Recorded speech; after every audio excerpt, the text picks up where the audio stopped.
할렐루야. 사랑하는 안디옥 성도 여러분의 가정에 여호와 샬롬의 은혜가 가득하고 흘러넘치기를 주의 이름으로 축복합니다.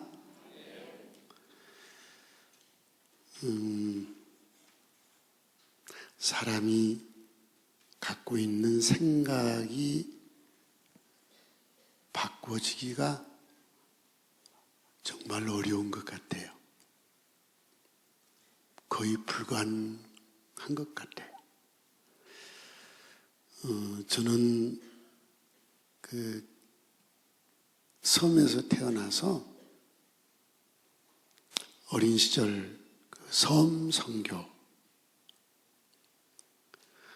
우리나라에 복음이 들어가지 않는 뒷단위 선교, 면소리지도 아니고 이것이 하나님이 가장 기뻐하는 일이라고 생각을 했어요. 내 생각이에요. 내 생각. 하나님의 생각이 아니고요.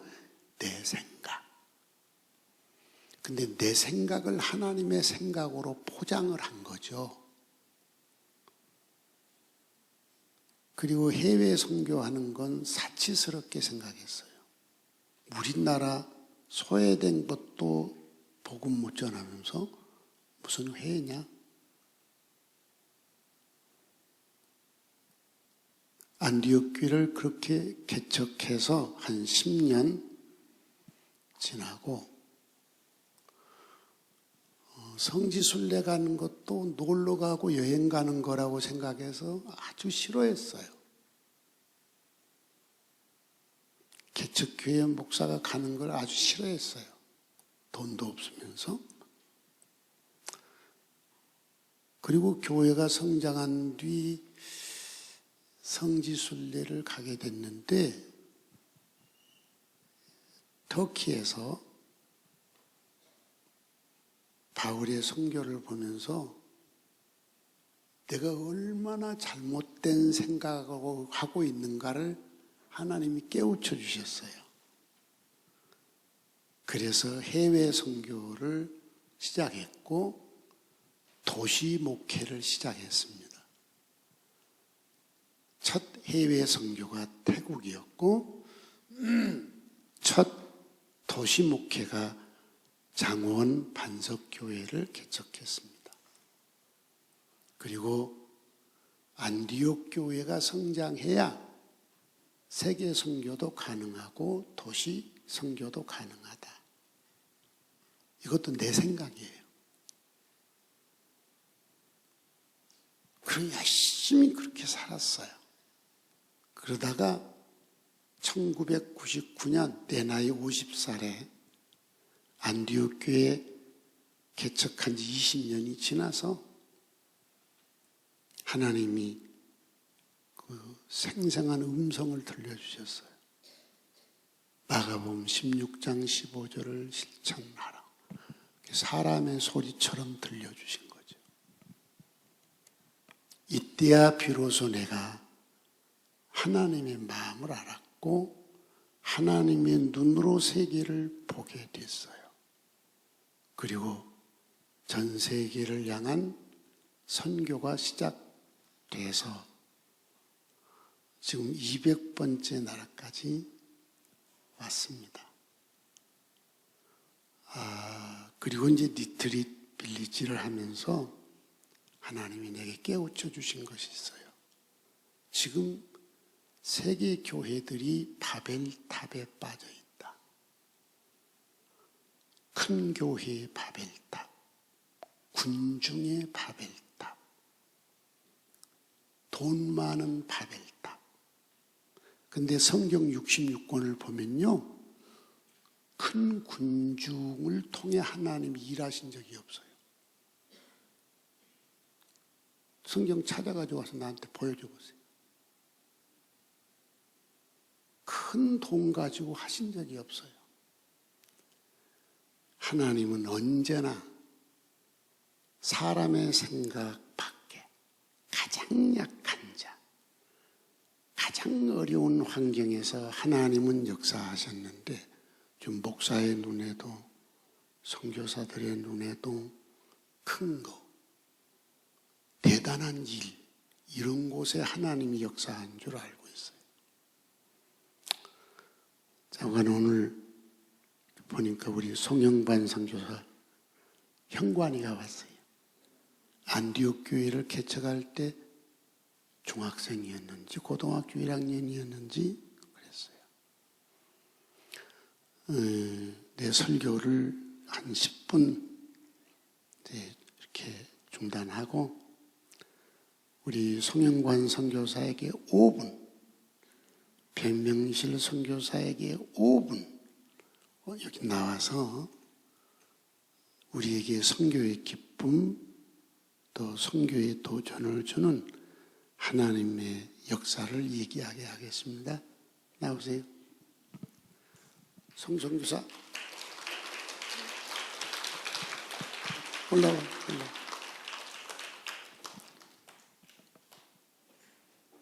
5분.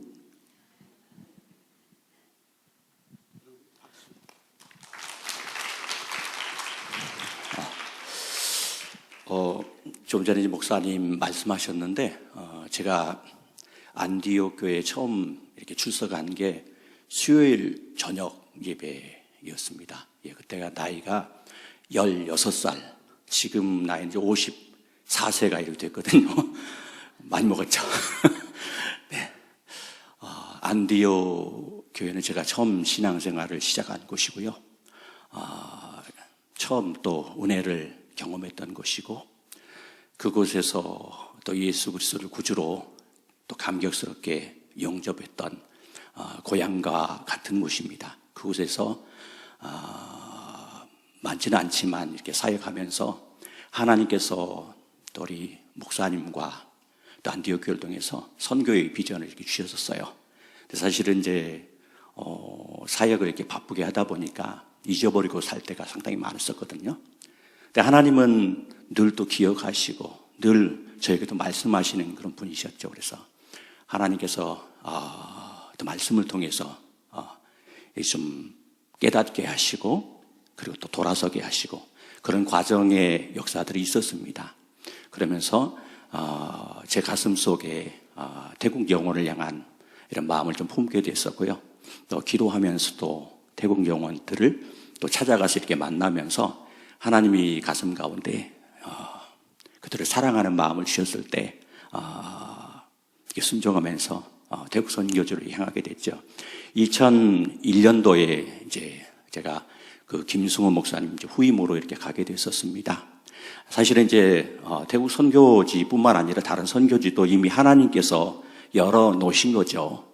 그리고 저희 선교사들은 이제 거기서 가서 이렇게 하나님 열어놓으신 그 환경 가운데 순종하면서 또 한 영혼 한 영혼들 이렇게 섬기면서 살아가는 것이라 생각합니다.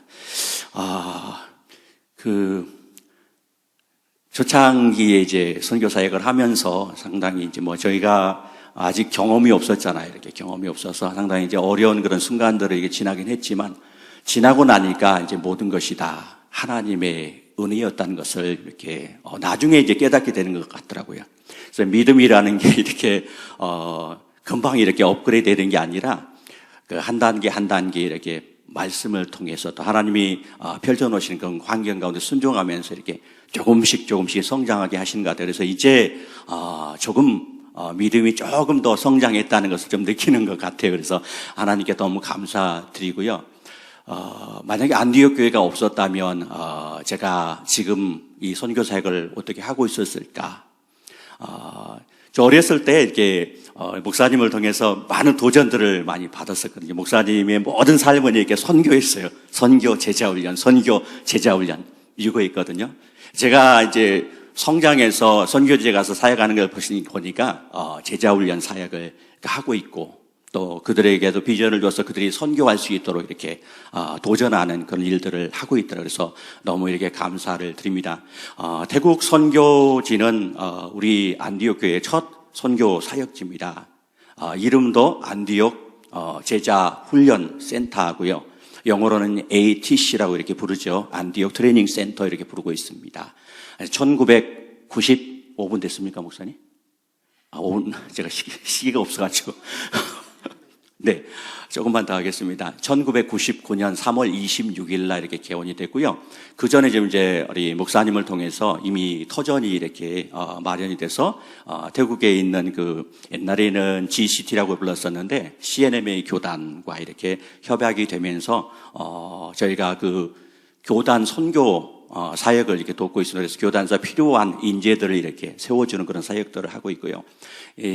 어린 아이들, 태국에서 이렇게 크리스천이라 그러면 정말로 귀하거든요. 한 사람이 정말로 귀합니다. 크리스천을 찾아보기가 사실 쉽지 않아요. 이렇게 교회들도 보면 10명이 넘는 교회가 거의 없는 그런 실정입니다.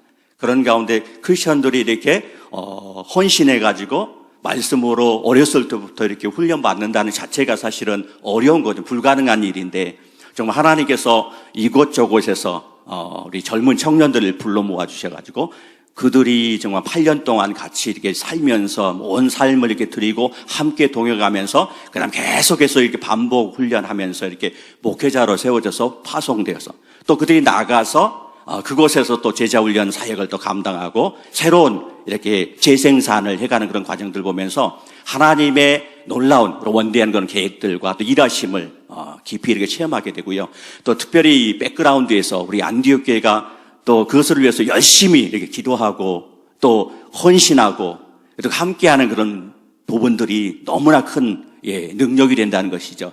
선교사는 사실은 이렇게 땅을 보는 것이 아니라 이렇게 위를 이렇게 바라면서 살아가야 하늘을 이렇게 우러러 이렇게 주목하면서 살아갈 때 그것에서 이렇게 하나님의 놀라운 그런 역사들, 하나님의 도우심의 역사들이 있거든요. 그래서 여러분들의 기도가 너무나 더 필요하고요, 더 절실합니다.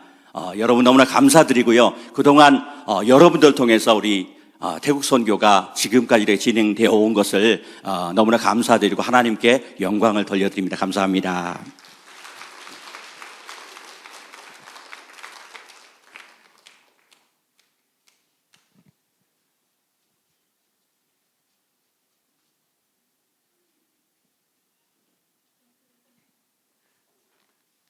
안녕하세요. 안녕하세요. 저는 2001년 12월 24일 날 파송받아서 태국의 선교사로 만 22년째 있는 배명실 선교사라고 합니다. 저는 28살 때 태국 선교사로 파송받아서요. 지금은 이제 나이 50이 됐고요. 그래서 제가 가끔은 28살에 이 정서에 이렇게 멈춰 있어요. 그래서 28살인지 알고 살아가고 있는데, 그렇게 됐고요. 그 다음에 그때 제가 파송받아 나갈 때 저희가 결혼 6개월, 8개월 이 정도 됐었고요. 이제 임신 3개월 때 이제 나갔었는데, 이제 제가 하혈을 너무 많이 해서 의사 선생님이 비행기를 안 타는 게 좋겠다. 이제 유산될 확률이 90%가 넘는다. 이제 그렇게 말씀해 주셨는데, 저희가 태국으로 파송받아서 태국에서 있으면서 일주일 있다가 알았어요. 제가 하혈을 안 한다는 거를. 그래서 하나님이 기뻐하시는구나 라는 생각을 많이 했거든요. 네. 제가 말씀 한 구절 읽고요. 우리 더 좋은 목사님 말씀을 얼른 들어야 되기 때문에 제가 오늘 아침에 읽은 말씀인데, 요한복음 1장 23절에 이르되 나는 선지자 이사야의 말과 같이 주의 길을 곧게 하라고 광야에서 외치는 자의 소리로다 하니라. 저희는 광야 태국에서 외치는 자의 소리잖아요. 목사님은 크게 외치시는, 전 세계적으로 다니시면서 크게 외치시는 분이시고, 저희는 태국에서 작게 외치는 그런 사람들인데, 저희의 소리는 없어지고 예수 그리스도만 남는 그런 태국의 사역이 되었으면 좋겠습니다. 얼마 전에 그런 생각을 했는데요. 내가 이대로 내가 만약에 죽음의 순간에 맞이했을 때 내가 이렇게 살았던 것이 후회되지 않는가 했을 때 저는 선교사로 산 것이 너무 후회되지 않고 너무나 감사하고 그동안 또 하나님께서 여러 가지로 오병이어의 기적도 또 엘리야에게 갔던 까마귀도 저희에게 보내주셨고 게하시는 보지 못했고 엘리사는 봤던 천군 천사도 저희에게 보내주셔서 여태까지 사역을 잘하고 있습니다. 그래서 광야에서 주의 길을 곧게 하라고 외치는 그런 소리를 계속 외치는 저희 부부가 되도록 하겠습니다. 감사합니다.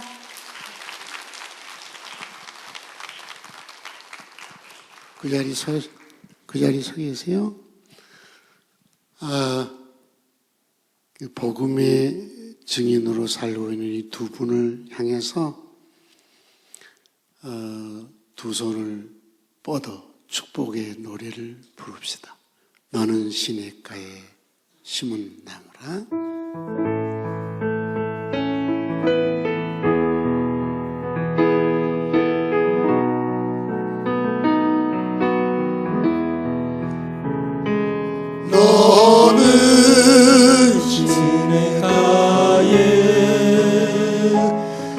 심은 나무라.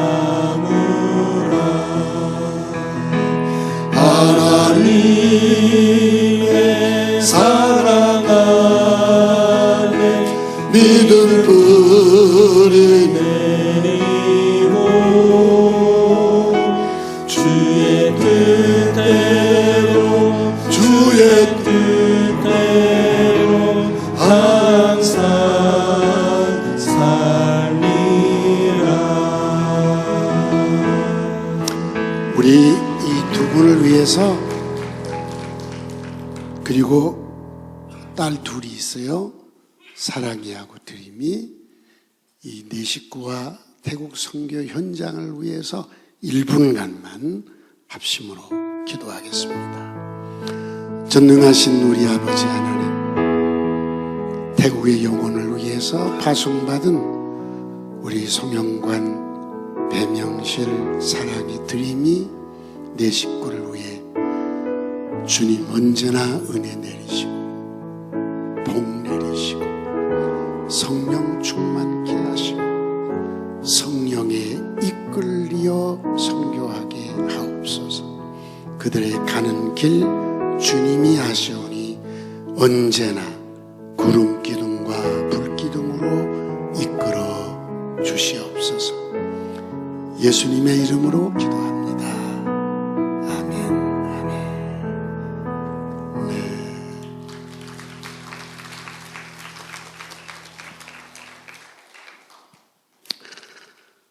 네. 시 128편은 몇 년 전 가정의 달에 여러분에게 대언했던 말씀입니다. 성경 66권 중에 가장 목가적인 가정을 표현했습니다. 목가적이란 말은 전원적이고 평화롭고 고즈넉한 그런 가정을 말합니다. 지금 우리들의 가정은 너무 분주하고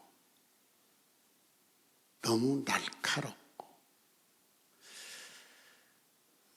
너무 자기중심적인 그런 가정으로 진화가 되어지지 않았나 하는 이런 생각을 가져봅니다. 그래서 우리가 한국 사회의 문화, 세계의 문화, 이 문화는 사탄이 이끄는 세속의 문화입니다. 그런데 우리는 이 세상에 살고 있기 때문에 사탄이 이끄는 세속 문화 속에 살고 있기 때문에 나도 의식하지 않고 그 문화에 익숙해졌고 그리 빠져 들어가 같이 살고 있습니다. 그리고 세속 문화가 추구하는 가정의 행복이 진짜 행복인 것으로 살고 있어요. 근데 여러분, 우리는 세상에서 불러낸 교회입니다. 아멘. 따라합시다. 나는 세상에서 불러낸 교회다. 그렇습니다. 내가 교회예요. 그러면 우리는 교회의 문화에 젖어야 됩니다. 교회의 문화는 성경에다가 기록을 해놨습니다. 세속의 문화는 세상의 발전에 따라 자꾸 달라져요. 그렇죠?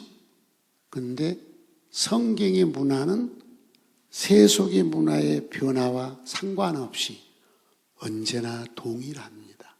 그래서 진리라고 말하는 거죠. 오늘 128편을 여러분에게 대언을 해드리고 강론을 하고 이것을 어떻게 지금 지킬 것인가에 대해서 간결하게 말씀을 드리겠습니다. 시 128편은 성경책 표제에 기록된 대로 이스라엘 백성들이 성전으로 예배하러 올라가면서 우리 가정이 이런 가정이 되었으면 좋겠다는 마음으로 노래를 부른 찬송 가사입니다. 시편은 찬송 가사예요, 전부가.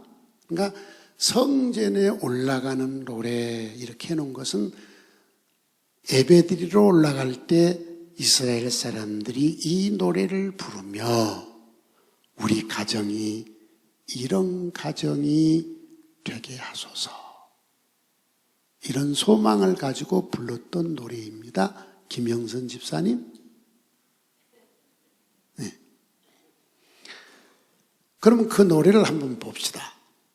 여호와를 두려워하고 사랑하고 존경하며, 이게 경애라는 말입니다. 성경을 띄워줘요. 왜 그 말씀 선포를 띄우세요? 그렇죠. 여호와를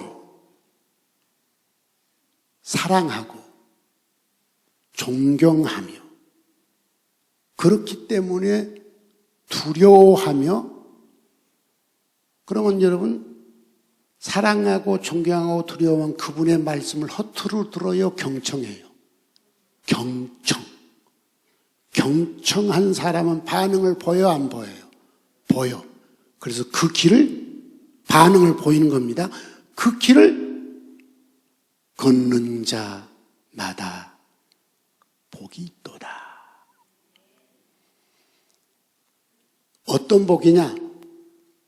하나님이 복을 주시는데 네가 네 손으로 수고한 대로 먹을 것이고 네가 복되고 형통할 것이다. 누가 그렇게 해줍니까? 하나님이. 왜? 그의 길을 걸어가니까. 이건 하나님과 소통이 되는 사람입니다. 여러분, 소통은 언제 되는 줄 아세요? 말하는 게 소통이 아니에요. 마음이 통해야 소통이 되는 겁니다. 맞죠? 집 식구들끼리 말하고 살아요, 안 살아요? 살죠? 소통이 돼야 안 돼요? 안 돼. 안 돼. 말은 하는데 마음이 안 통해. 서로 달라, 마음이. 통하지를 않아. 철벽이야. 포기하고 사는 거야. 말은 하고 사는데. 그러니까 말이 소통이 아니요. 마음이 통해야 돼. 마음이 통한다. 그것은 상대가 반응을 보여야 마음이 통해. 내가 아무리 말을 해도 상대가 반응 안 보이면 그건 소통이 되는 게 아니에요. 하나님을 사랑하고 존경해서 그의 말씀을 경청해. 그러니까 하나님 마음을 알아, 몰라? 알았어. 그래서 그 길을 걸어가는 자마다 복이 있어. 왜? 하나님이 그 사람이 손으로 수고하는 대로 먹게 해주시고 복되고 형통하게 만들어주시고 3절 안방에 있는 아내는 결실한 포도나무같이 모든 매사에 아름다운 열매를 맺게 해주시고 식탁에 둘러앉은 자식들은 이스라엘의 소득원이고 꼭 필요한 감람나무같이 어린 감람나무같이 희망이 넘치는 자식이 되게 해주시고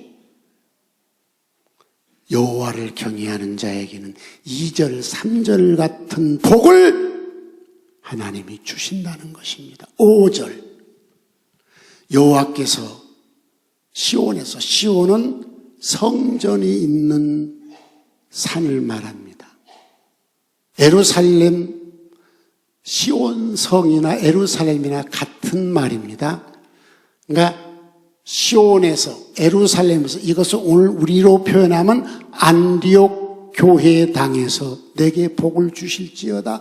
너는 평생의 안디옥 교회의 번영, 영적 부흥과 수적 부흥을 볼 것이고 네 자식의 자식을 대대로 여러분의 가정이 이렇게 복을 받을 것이고 여러분의 가정에 돈 평화가 아니고 세속 평화가 아니고 여호와가 주시는 평강, 여호와 샬롬의 평강이 있을 것이다. 이것이 시편 128편에서 말하는 아주 목가적인 그런 멋진 가정입니다. 여러분 5월 달이 딱 접어들면서 YTN에서 발표를 했어요. 거기 보니까 한국 복지 패널 조사원에서 조사한 게예요. 부모와 떨어져 살고 있는 3,130명의 한국 사람들을 표본으로 추출을 해서 조사를 해봤어. 행복한 가정이 어떤 가정인가 하려고. 그런데 이 3,130명의 평균 수치가 부모와 떨어져 산 사람들이 1년에 부모를 약 40번 찾아뵙고 부모님과 인사하고 교제하고 사랑을 나눴어요. 월 평균 3.3회. 그러니까 거의 한 주에 한 번 가까이 부모를 찾아뵙는 게 3,130명의 평균 수치입니다. 그러면 잘하는 사람은 일주일에 2번 정도는 가겠죠. 못하는 사람은 한 달에 한 번이나 6개월에 한 번 가겠죠. 이게 한국인의 평균 수치인데 성도 여러분은 좀 나아야 되지 않겠어요? 여러분 평균 수치보다 잘하십니까? 평균입니까? 못합니까?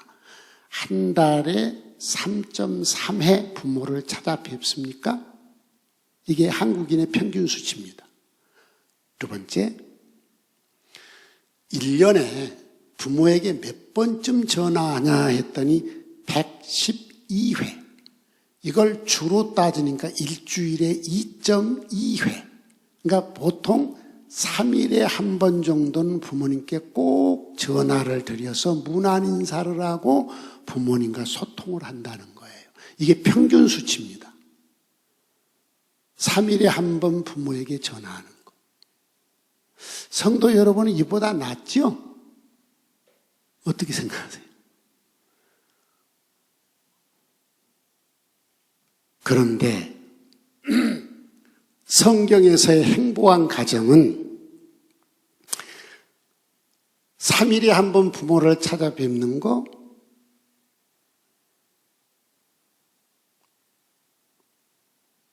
그리고 이틀에 한 번 전화하는 거, 이게 아니고 성경에서 보는 행복한 가정, 하나님의 관점에서 보는 행복한 가정은 오늘 시 128편처럼 사는 가정이라는 거죠.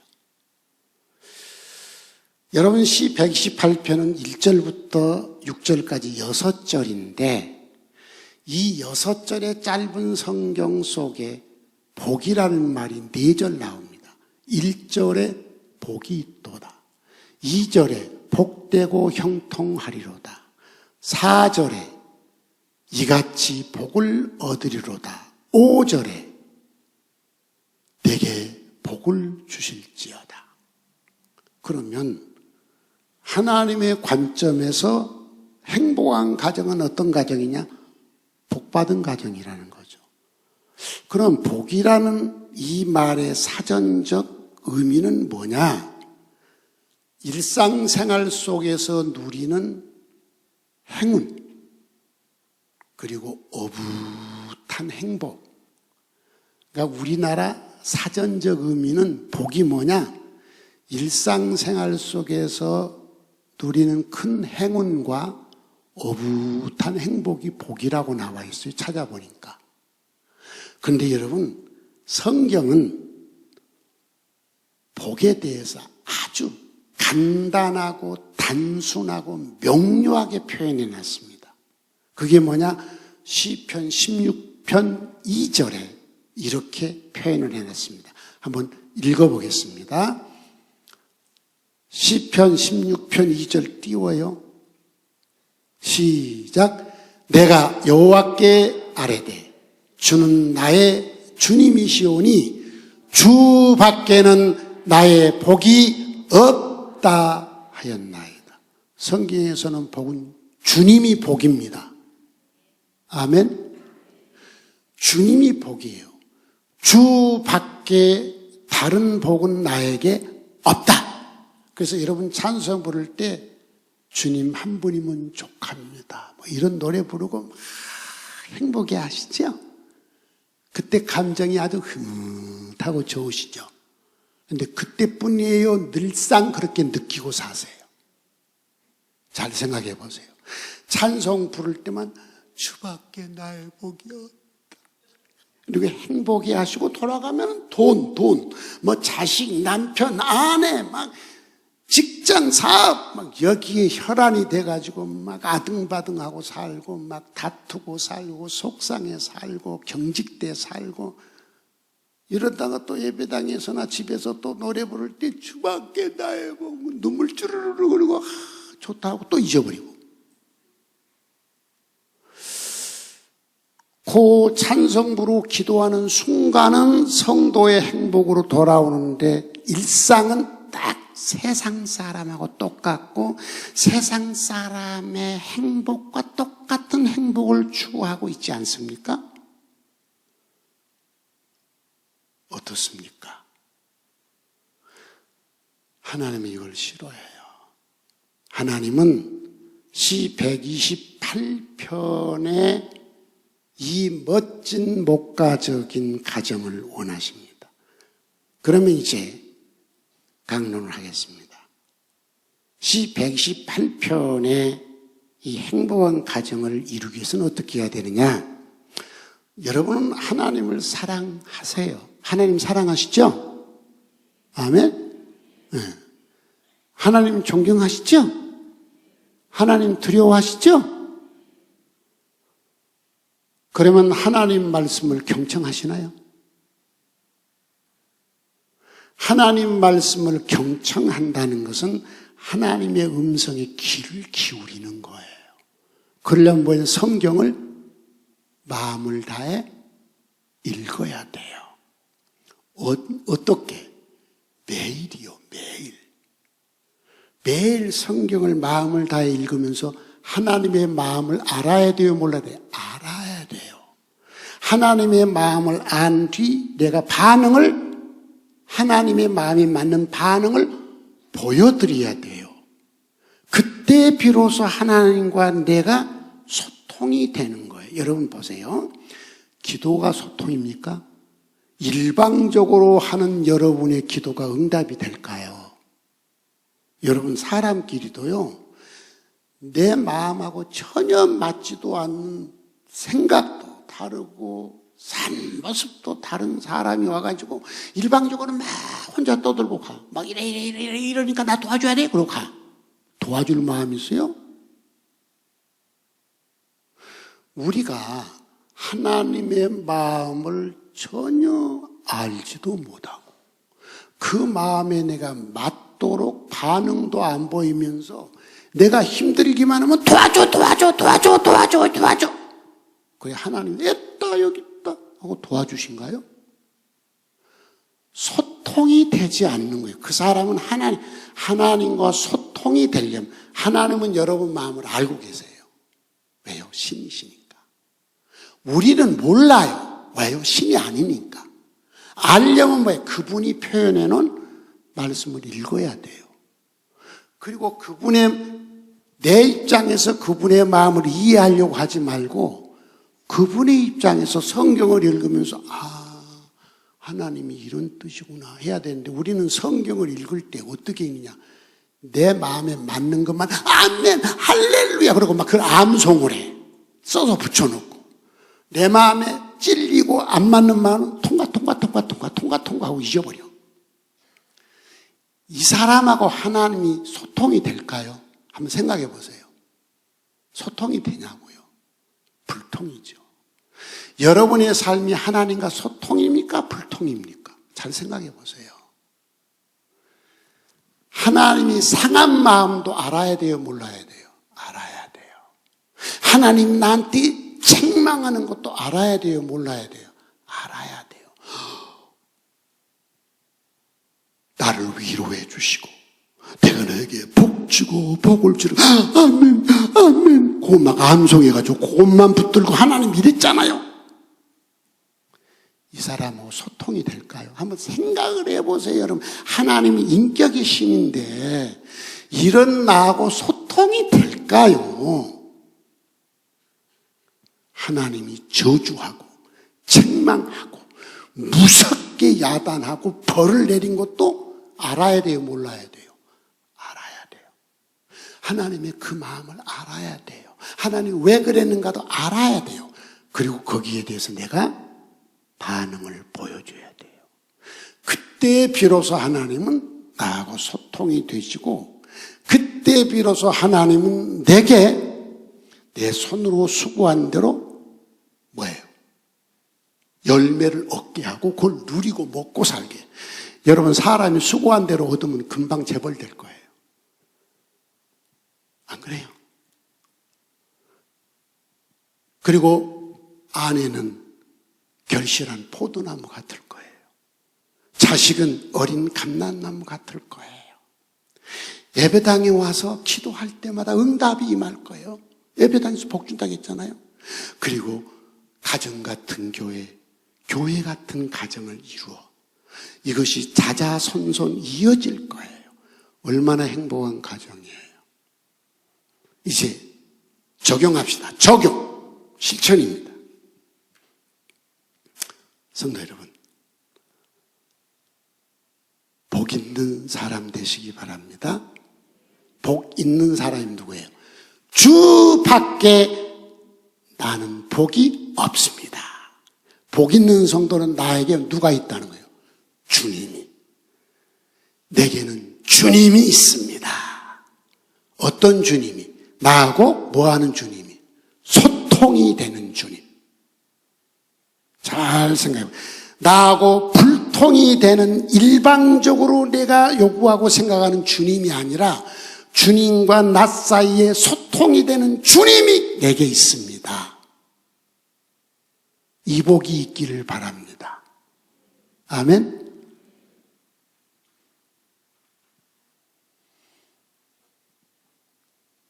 여러분, 금년에 저는 10가지 도전인데 첫 번째 도전이 뭐라고 한 줄 아세요? 성령 충만해서 성령에 이끌려 살아 최고의 행복을 누리는 성도가 되게 해 주십시오. 이것이 내 1번 도전이고 1번 기도입니다.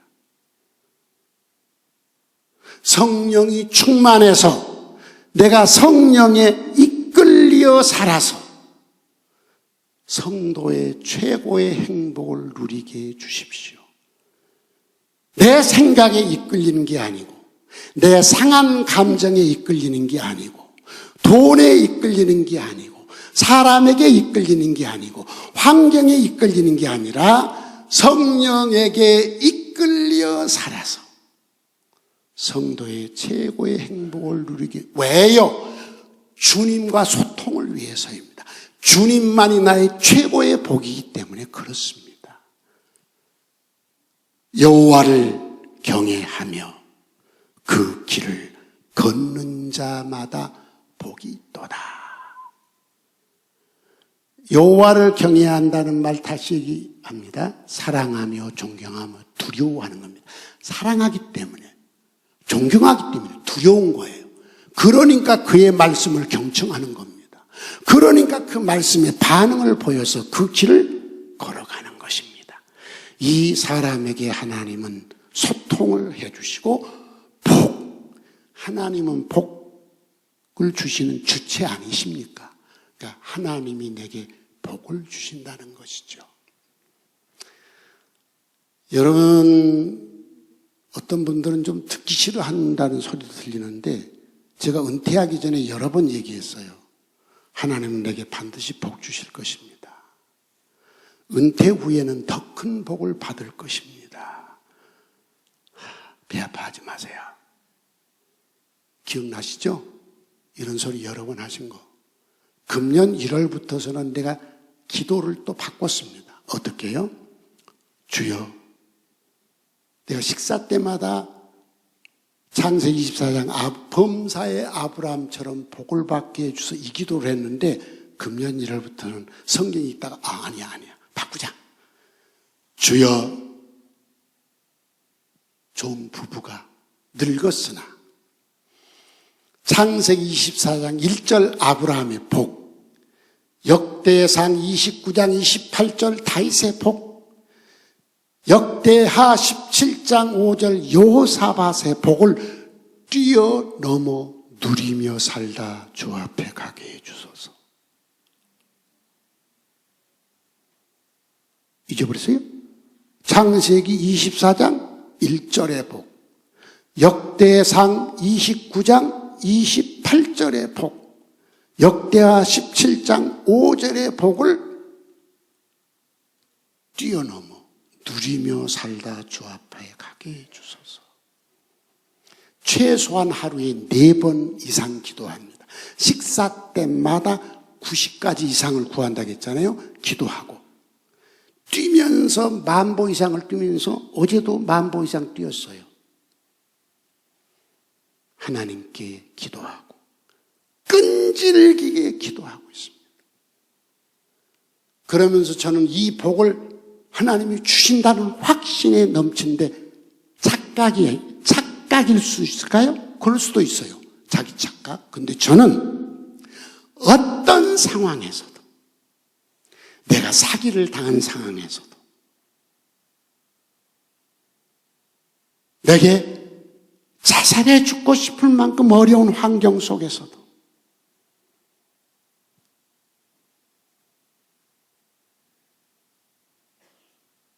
내 생명이 왔다 갔다 하는 육체의 질병 속에서도 피곤에 찌러서 다리가 덜덜덜덜 떨리는 상황 속에서도 어떤 경우도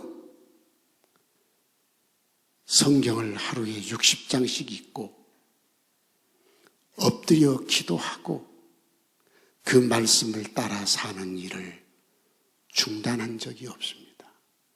이유가 뭘까요? 나는 하나님을 경외하기 때문에 그렇습니다. 이런 얘기하는 거 우리 아내가 싫어서 않겠다고 했는데 오늘만 할게요, 김연애 씨. 아내하고 다툴 때가 있습니다. 심하게 다툴 때가 있죠. 막 마음 상해가지고 막 소리 지르고. 그때도 여전히 찬송하고 여전히 성경 60장 이상 읽고 여전히 기도를 하고 있습니다. 왜요? 그래야만이 내가 그 위기를 극복할 수 있는 힘이 생기고 그래야만이 내가 회개할 수 있게 되고 그래야만이 내가 여호와의 그 길을 걸어갈 수 있기 때문에 그렇습니다.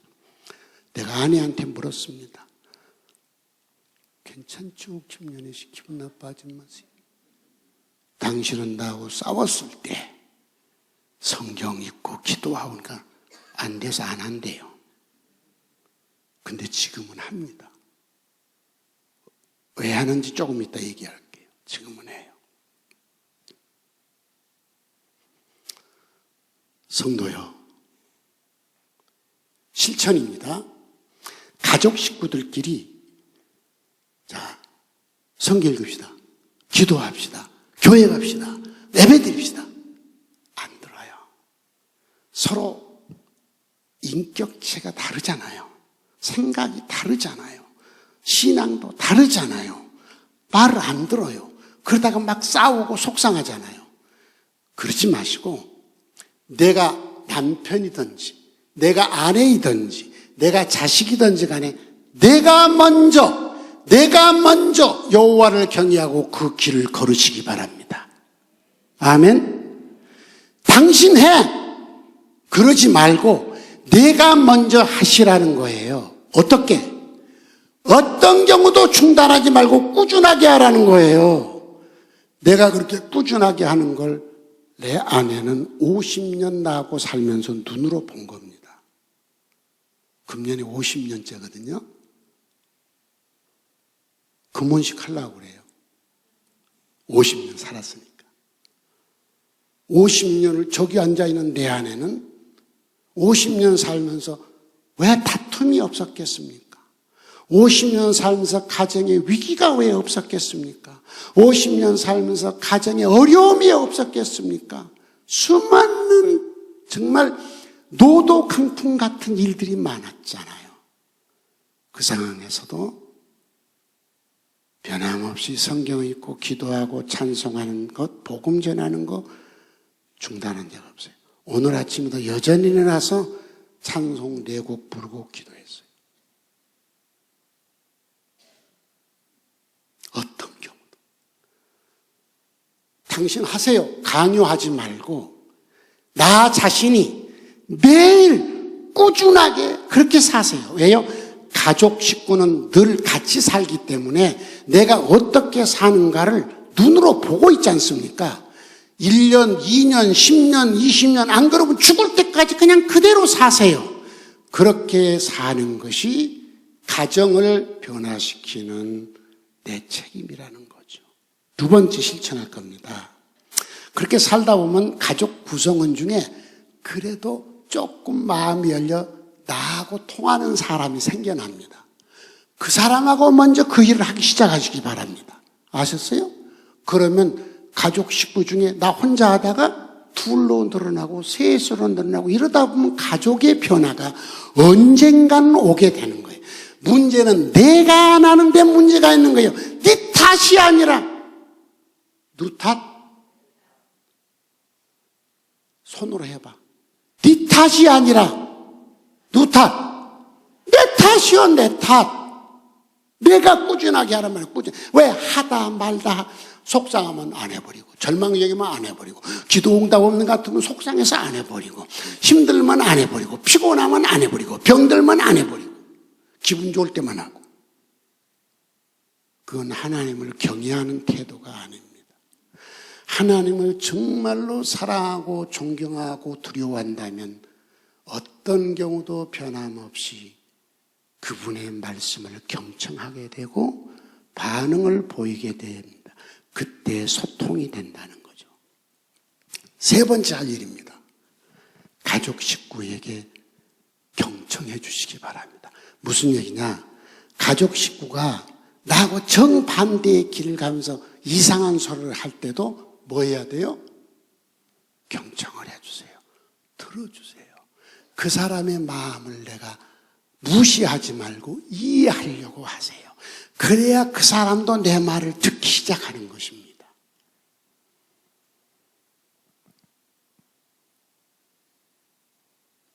성도 여러분,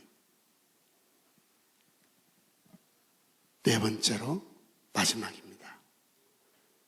여러분의 가정이 가정 행복의 기준이 세속의 기준이 되지 마시고 언제나 성경의 기준이 돼서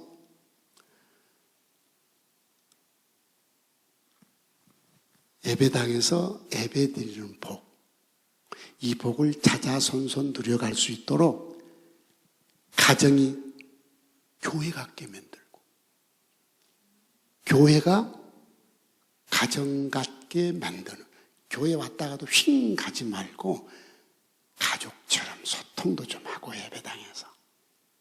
여러분의 집이 예배당 많아서 교회 같지 말고 여러분 집 자체가 교회 같은 가정이 되어서 시 128편에 멋진 가정을 꼭 이루시기를 축복합니다. 안 돼요, 목사님. 우리 집 그놈은요 틀렸어요. 아유, 징글징글해요. 에휴, 안 돼요, 목사님. 우리 집 그녀는요 틀렸어요. 에휴, 안 돼요, 목사님. 우리 집 그 새끼요, 자식은 아유 무자식 상팔자라고, 내가 어쩌다 저런 걸 낳았는지 모르. 너나 잘해. 너나 잘해. 누구 앞에서? 누구 앞에서? 하나님 앞에서. 왜? 주밖에 나의 복이 없나이다. 하나님 앞에서 내가 먼저 잘하면 하나님은 내 남편이 손으로 하는 일마다 잘되게 해줄 것이고, 내가 먼저 잘하면 내 아내가 결실한 포도나무 같게 해줄 것이고, 내 자식이 어린 감람나무 같게 해주실 것입니다. 아멘. 따라합시다. 결코 포기하지 않겠습니다. 내가 복 있는 사람이 되겠습니다. 내 가정을 128편 같은 가정을 만들겠습니다.